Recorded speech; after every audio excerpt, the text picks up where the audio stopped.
All right, our guest tonight is Carole. Carole, again, thank you so much for being here tonight.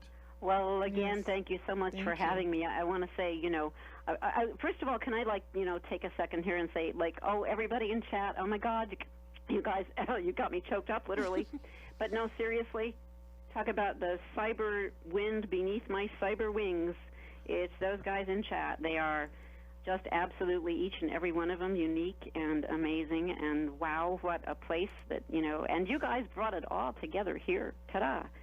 And so thank you again. Yeah. No, they are an awesome bunch. They are an awesome bunch. Aren't they amazing? And the other thing, too, is, of course, we're on the air live here in Salt Lake City, but if people want to join the chat, if there's locals that want to join, and if you've got questions, go to InceptionRadioNetwork.com. Oh, for sure. And join in the live chat. I've actually had a lot of local listeners send me emails. We actually had a chat engine up on the K-Talk site, and we've been thinking about at the station about putting that one back up again. Ah, really? Wow. Well, some people don't want to call in; they get a little bit scared. But you can post questions through. Well, I don't know about that. Yes, of course. My gosh. So totally. Yeah, so I mean, again, people can go out there and whether you're listening to us over the air on your radio in your home or your car tonight, or if you're on the K-Talk Live link, the K-Talk application app, of course, AM 630 as an app.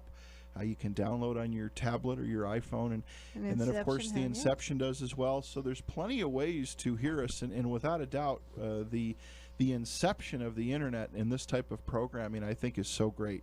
Yes, it is. It is. It is monumental. It is. The idea that one can actually talk with a guest, and the guest can actually see the comments, and you can this interaction thing. It's the next best thing to FaceTime, and it's probably in some cases even better. But well, we used to have cameras in the studio, but we don't have them anymore. It's too early in the morning for cameras. Oh, listen, I know. Then it's the hair and the makeup, and then it's the visible flop sweat. Okay, so exactly. This way you don't know. Okay, maybe at 7. Maybe if a show at 6 or 7 o'clock in the afternoon is fine. But well, it was kind of a little strange having it on that late at night. Yes. You don't know who's watching that late at night. Well, that would scary. Exactly. Yeah. Think of it. Yeah, it is. It is definitely. A matter of fact, SP Especially Romney, when we're in the studio by ourselves, it's like, that's a little creepy. But yeah, SP, who has his show before us, as he said, he doesn't have a face for radio. So. I love that phrase. That is one of my favorites. That's why he's here. Yeah. Hey, you want to take a call?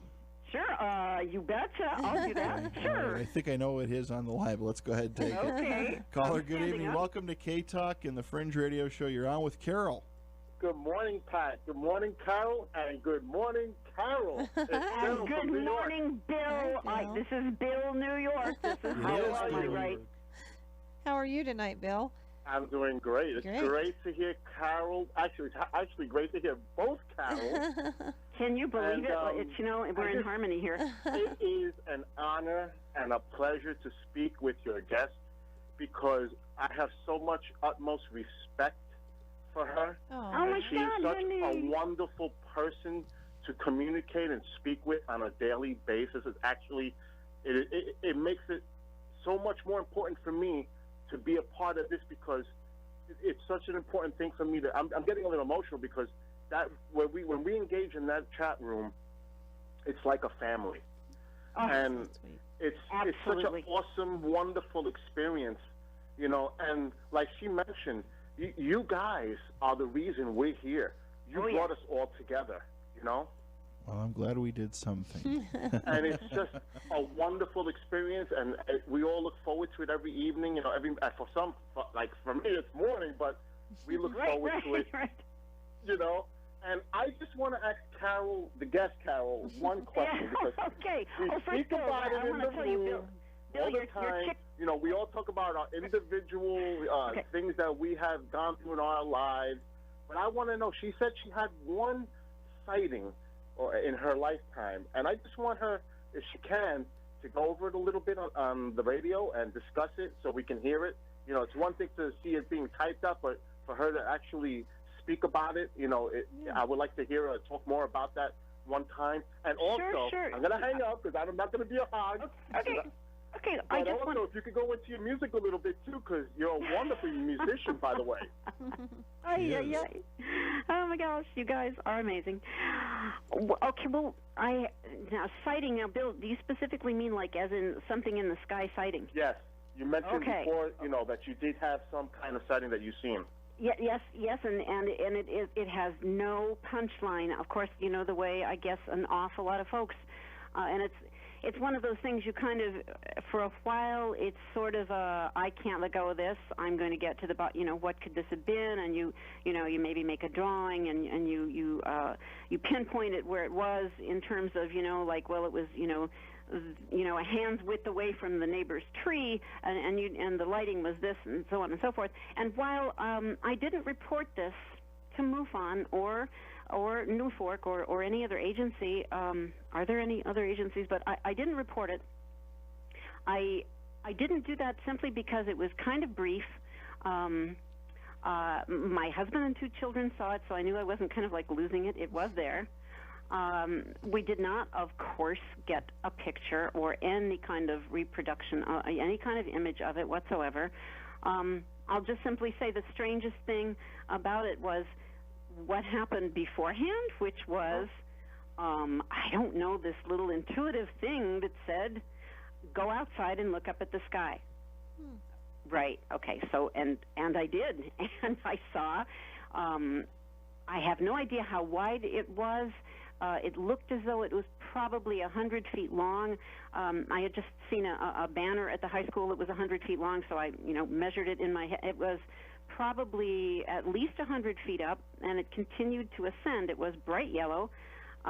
It did not look really iridescent. It didn't look mechanical. I ran in the house, got my kids and my husband, and we then proceeded to watch it kind of in the southwestern sky. It was about maybe an hour before sunset.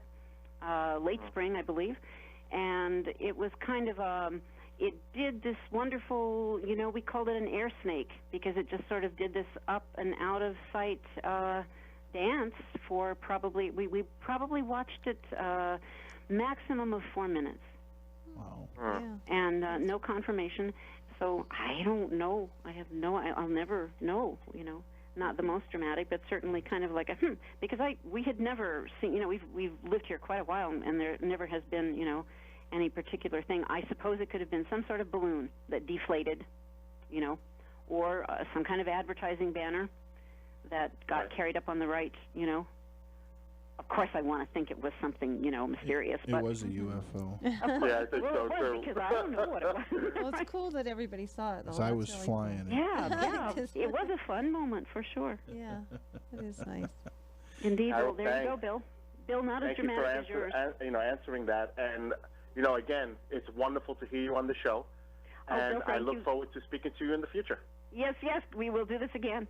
Yes, we will. Have a good night, Pat and Carole, and talk to you guys soon. Thank you so much, Bill, as always. Have a good night. Bye-bye. Bye-bye. And I want to tell you, Bill is a person of many talents. He makes the most amazing chicken soup. I mean, I haven't had he gave us the recipe online. We had it for dinner tonight. It's really amazing. So, okay. He's a cook, too. All right. Really? Yes, he is a cook, too. Yes, he's and a busy musician. guy. Yeah, all right, yeah. Indeed. So, well, there's that. So let's get back to the sisters. Yes. And we were talking a little bit before the break about, again, the scientific community wanted to dig into it. And then, Carole, you had some questions, too, about the... Yeah, I was just curious on the story. I know that you said at the end they found the bones in 1904, but whose bones were they? Well, you see, now, this is just something that you asked that absolute right question. The bones, apparently, are still on the planet, and I believe that they are being cared for, as is the tin box, the peddler's box with which he was buried.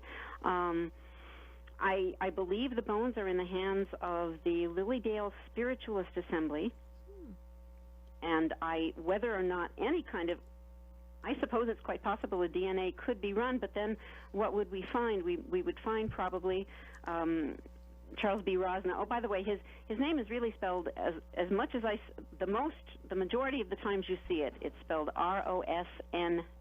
Okay. But it's also Rosmer, and ROSMA. So, and those are just, I don't know, somebody's handling the quill pen, before ballpoints, okay, and before typewriters.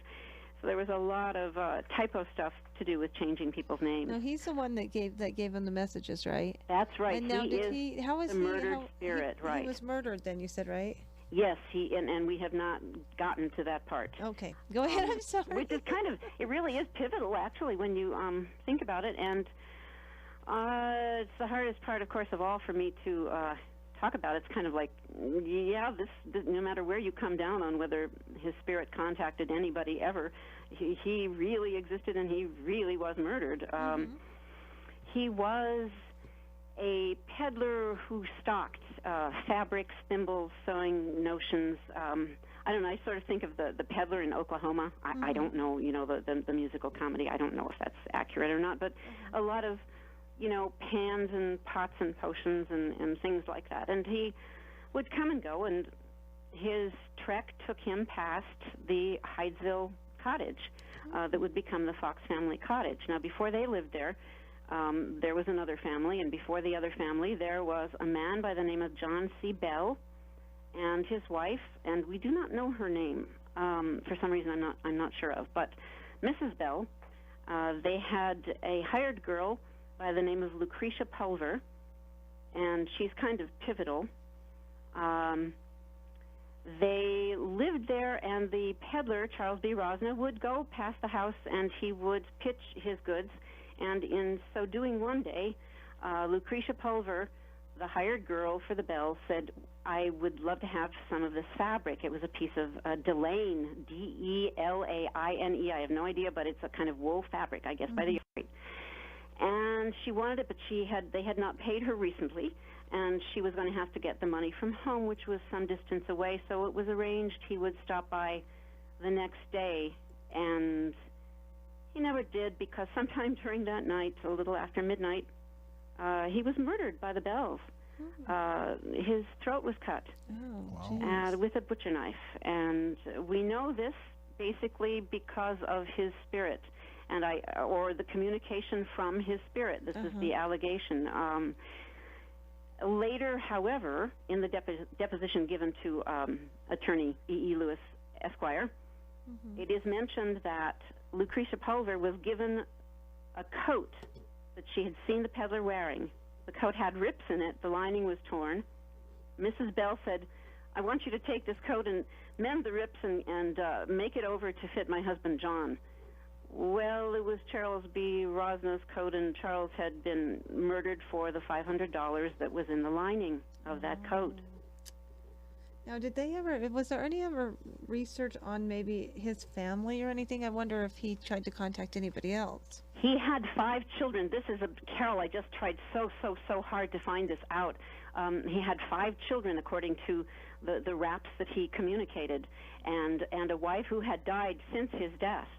And there apparently were no records of the children, of their ages. There was nothing with the Rosna name. It was assumed that perhaps they had been part of a close-knit community who had just taken the children in, which I guess was not an uncommon thing. That's what I was going to say. That's probably not very uncommon. Back then, they probably didn't have much on people like that. So Right. Huh, that's interesting. Right. Really interesting. Yeah, and so then, of course, he was buried in the cellar of after a day in the loose dirt of the cellar, where the hired girl actually tripped and turned her ankle in one of the divots that was left in the. Apparently, a lot of structures had loose dirt floors or packed dirt or whatever, and they would just kind of cope with that. This was a cellar in this particular case, so it was dirt.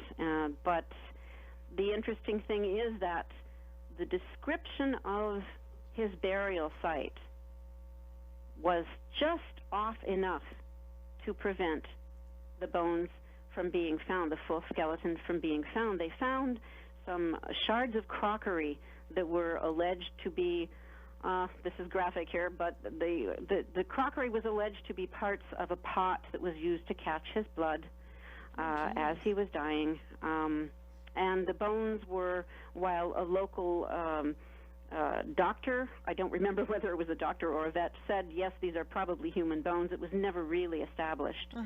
And but the bones that were found in 1904 were definitely human bones, and with the case, they apparently had enough evidence. And, of course, the fact that they were in the foundation of the house at Hydesville. They were in the same place. They were not in the floor, and they were vertical in the wall.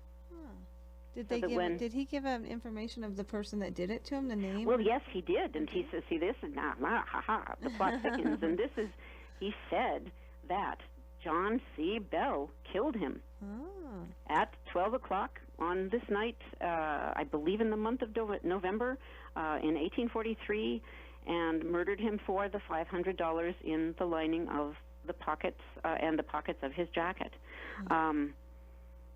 He, obviously was never seen again. That was all there was of him. And at some point, a lawsuit was filed in the county of Moravia in New York to try to get this thing actually to court. And I don't know, I want to say, of course, that it was E.E. Lewis of Canandaigua, E.E. Lewis Esquire, the attorney, who would have done such. But I can't absolutely say that. But the court pretty much dismissed it out of hand, saying, even though there are people who are willing to testify what they heard communicated, I can't bring a trial, a murder trial. Number one, there was no body at that point. Exactly. And number two, the judge felt that it wasn't really fair to do any kind of trial based on the evidence from someone from the great beyond. Yeah, exactly. So that would have been hard to prove back in that day. Yeah. Oh, that's pretty amazing. Right, and the Bells moved out of town shortly thereafter and were never heard from again. Yeah, that is. A couple questions that came through Inception. Let's go ahead and pass them on. Sonic writes in and says, "Are there any? She's an amazing girl. That is for sure. She is. A couple questions that she put through is: are there any living relatives to date of the sisters? Well, that is a very good question, and as far as I can tell, if there are, they pretty much have gone into obscurity. And it would have been the Kate had two children with a man named Jenks, Jenckks, and in fact, one of those children at the age of 7 months was observed by a nanny to have a pencil levitate into his little baby hand, and he began to write the Greek alphabet, allegedly. And reading that, and I think, gee, maybe my kids were writing the Greek alphabet. I'm not really sure I'd recognize it, so I don't know. I don't know how uncommon that is, but at any rate, he was supposed to be a very gifted child. I do not have a record of them having offspring. The Fox family had actually 5 children, but I find a direct connect. There is somebody named Maggie Fox. There's a journalist named Maggie Fox who is not, connected as far as I can find out. And so I don't know. And you'd think that, and say maybe I should do that. Go on Ancestry.com or something and see if I can track down descendants of the Fox sisters. No, it's truly an amazing story. And while there is a play called, I believe, The House at Hydesville, which is a drama written by a man named Dan O'Brien, who was performed at a professional theater in Rochester about 2 years ago. And that took a slightly, as far as from what I can read, it's a little darker than I think the story really came about. And aside from that, there seems to be some South American interest in it, which is amazing. There's if you go on YouTube, there's something called Hydesville, and it's a song sung completely in Spanish. That it's idiomatic, so it's beyond my Spanish, which isn't that good, but it's amazing. And I think they're singing about the Fox sisters because they're talking about something espirito. So, but that's amazing. That's a South American interest. But there seems to so far not have been a mainstream major entertainment, shall we say, look at this, which is and it's a pretty amazing story. Want to take another call? All right. Let's try it. And a sip of coffee. Thank you. Caller, good morning. Welcome to K-Talk. You're on with Carole. Hello, Pat. Hello, Carole. And Carole, it's Der Hoof. Hey, hello there, Der I'm Hoof. good. How's everybody? I want to say hi to everybody in chat. Cool. Well, hi to you. This is chat reunion night. We're glad you called. This is really actually like family reunion night. I think we're all here together, and this is like very cool. It's amazing. Yes, indeed. You know, and I could be sitting here in my pajamas with feet for all we know, you know. Well, there are lots of things that we need to really understand about Carole. I mean, Carole is very talented. Here it comes. She's a very talented soul, and she's done a lot of things. And tonight, she's doing a super job telling us about the Fox sisters and all the history that goes along with that. And that's really, really, really excellent, excellent stuff. Yes, she is. Well, kiddo, thank you so much. This is great praise. Thank you so much. You have a very interesting little story about a neighbor who passed away. Oh, that one! Gosh, you have an interesting memory. That's yes, I do. Yes, well, I do. Do you want that now? I just wanted to call in and say, let's just drift away from the Fox sisters for a second, and let's hear that one.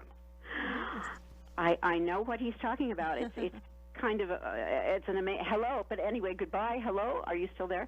I am. He's still there. All right. Because I'll sort of like ramble into this and okay. When I lived in North Hollywood, close to Universal City, there was there was a unit that was, I'm trying to remember. It was an apartment. And, the house next door to the east. There we go. And there was a man, and I didn't know him very well. He was a great deal older than I was.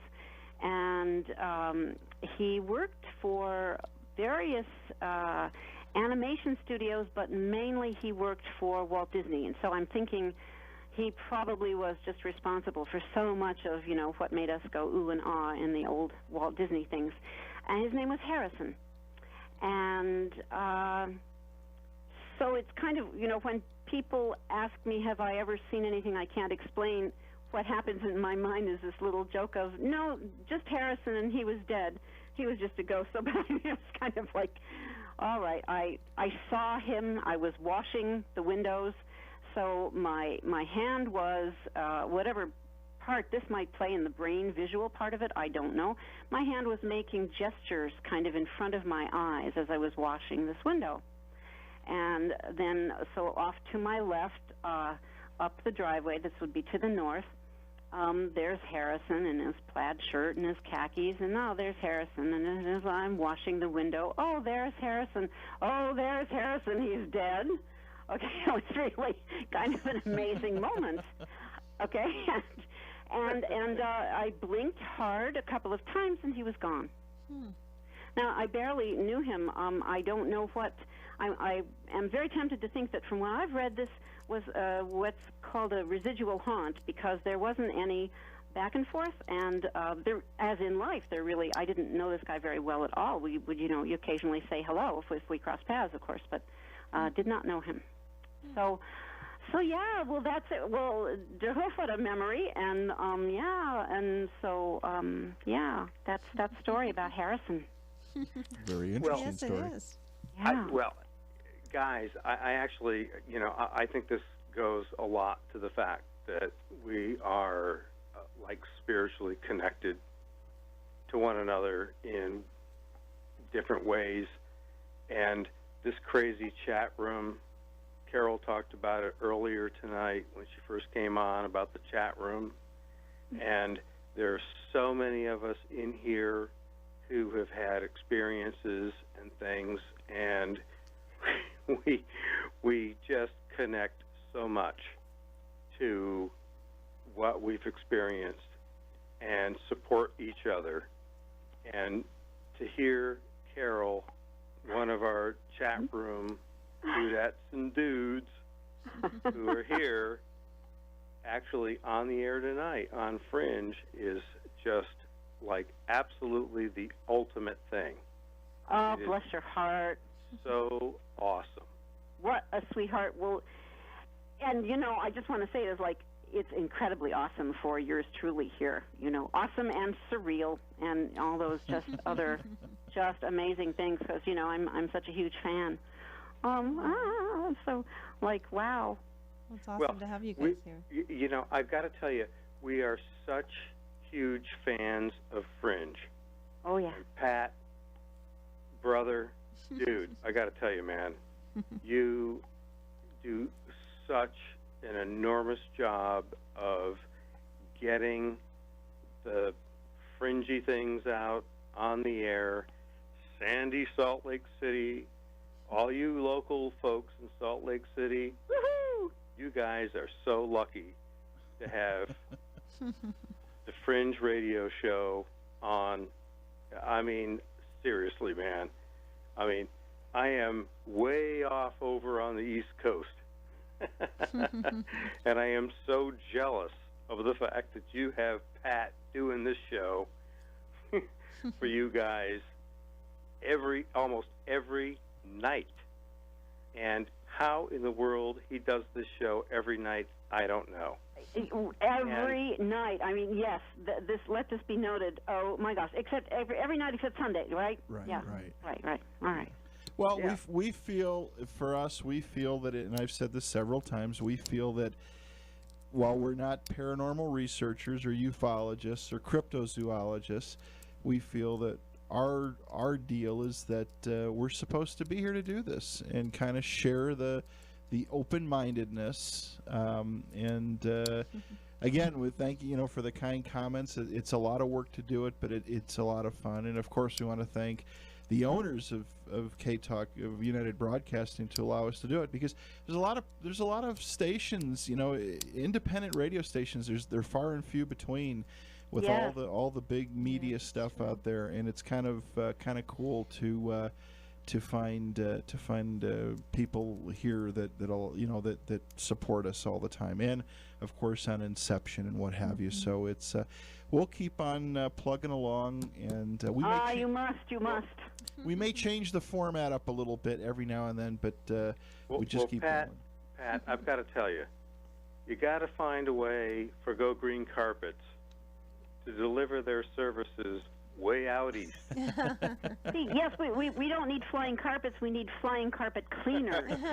Well, I don't need flying carpets. I need clean carpets. And Go Green, I would go green if they were here, but unfortunately, I'm a long way away. Well, I'm sure if you pay for their airline ticket, they'll figure it out. Well, no, we appreciate you guys being there every night, and like I've said to the local listeners too, if it's a great bunch that's there, jump on the chat room. Yes. At this hour. Sometimes I don't talk much, but I always pay attention, and it's fun. Right. You don't have to chat; you can just watch. You can talk, really. Yep. And I think we'll even turn our K-Talk chat back on too for people that for the local, and again, it's a lot of fun, and it's about being open-minded and getting the word out, and we'll just keep plugging along to bring guests, and if we can figure out how to get a little bit of money from that what is it, lake to lake or ocean to ocean or something about the coastlines, that would be cool too. Oh, wouldn't that be great? And we're working on that, buddy. Absolutely. It's just nice to have a show that's with like-minded people that just we're not all crazy. No, so that's I know, and occasionally what's amazing is I will think that I pretty much know the territory on some story or other, and I will listen to a guest, and there will be a completely new piece of information that I did not know that was part of this story, and it's very interesting. And as people, of course, with the internet, more and more is out there, and if you're discerning, you can, weed through what seems to be more or less, the believable stuff, the believable within the unbelievable, but it's incredible. It's an amazing compendium of knowledge, and it's just right there, right in your ears. That's right. Very true. And I'm going to jump in real quick before I sign off, but there's a lot more to Carole than just the Fox sisters. Well, we'll have to get her back for part 2, 3, You're and 4. going to have to get her back for part 2 and maybe part 2.5.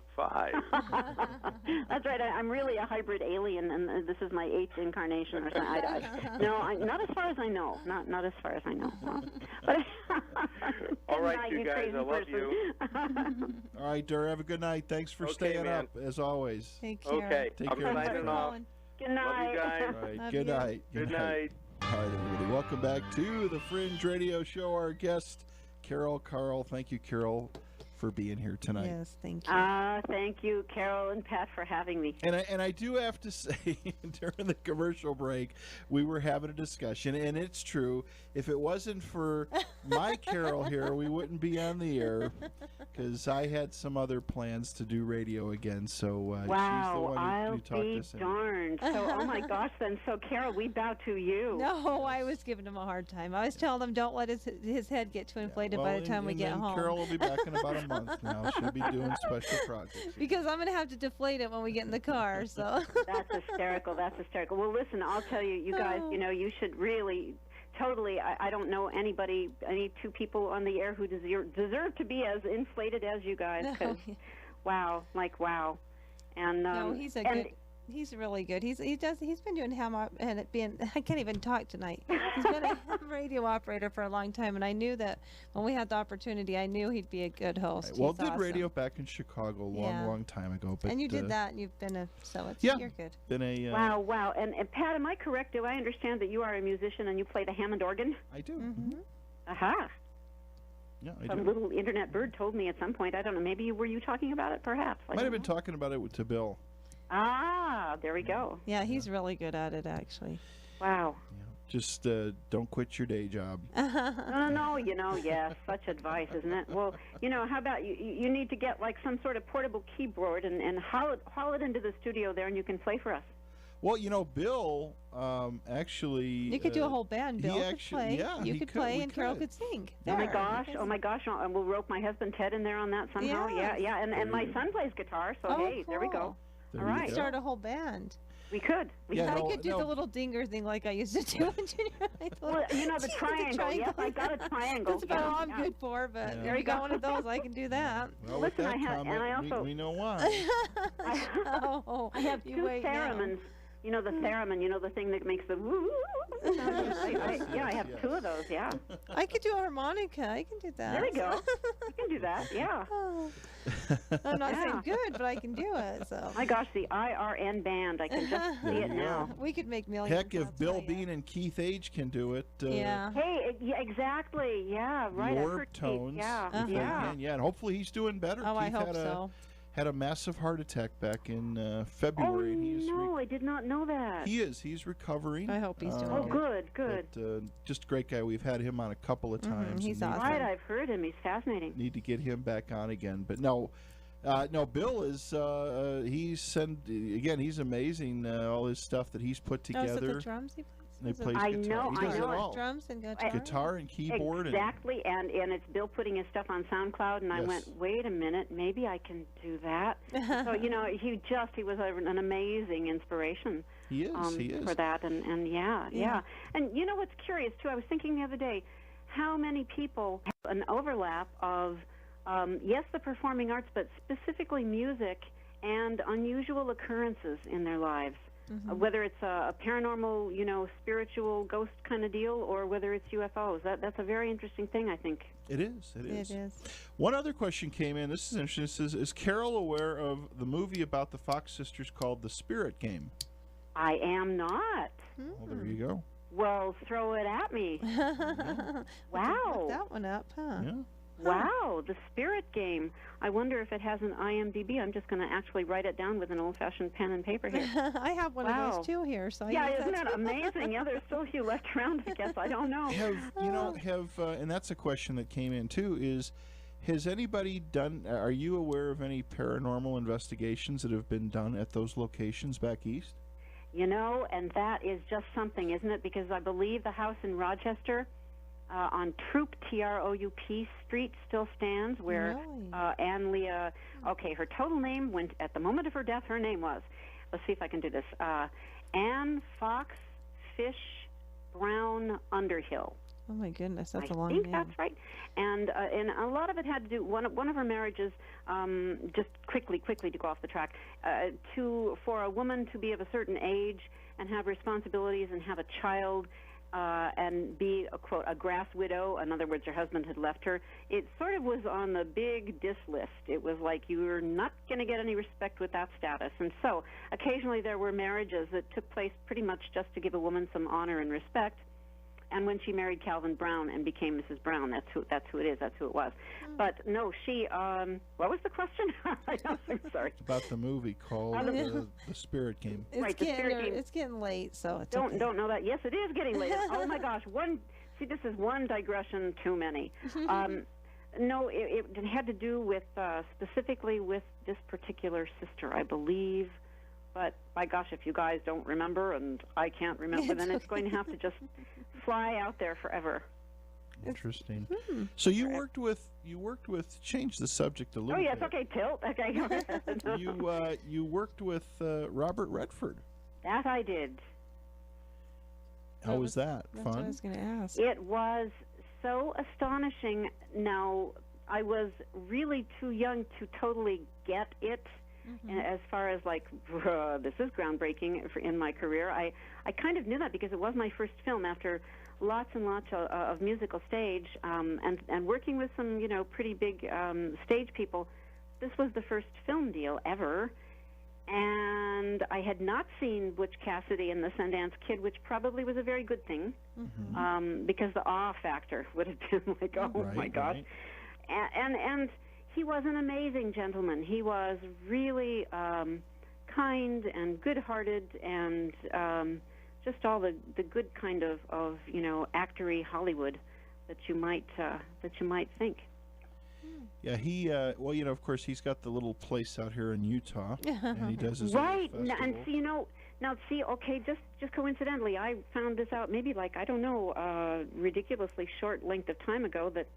The film that I did with him, Downhill Racer, was kind of paramount, oops, there was a pun, in getting him to form Sundance, the Sundance Institute, because he just did not like the way the film was handled, merchandised, exhibited, which kind of was like not so much. They just didn't. And he sort of ended up, as I hear it on the grapevine now, taking the film reels under his arm and going to New York with them and seeing what he could do on his own. And I think at some point he then just it looks as though he sort of said, I'll just start my own darn film institute. And he did. Yeah. And hooray. Well, and it's in the short film, the stuff, all these indie films, of course, Saturday, we had Christopher Maloney on, who's an independent filmmaker, and right. The work and dedication these people put into all these films, it's amazing. Oh, I know, and so many times it's just in the numbers, both the numbers of the budget and the numbers of the competition. It's a daunting task, and. Yeah. My whole view on Redford's changed. I don't know if you heard the interview Carole and I had back. This was it was about a year ago. We had Dirk Benedict on the show. No, I did not hear that. Dirk is a very interesting. I was laughing. He's a very interesting individual, and we didn't catch. I didn't catch on for a while, but he was talking about movie stars and plastic surgery and all kinds of fun stuff. Oh, right. And he kept talking about Bobby on the other side of the hill, and it was on the way home. I think he's talking about Robert Redford. Oh my gosh!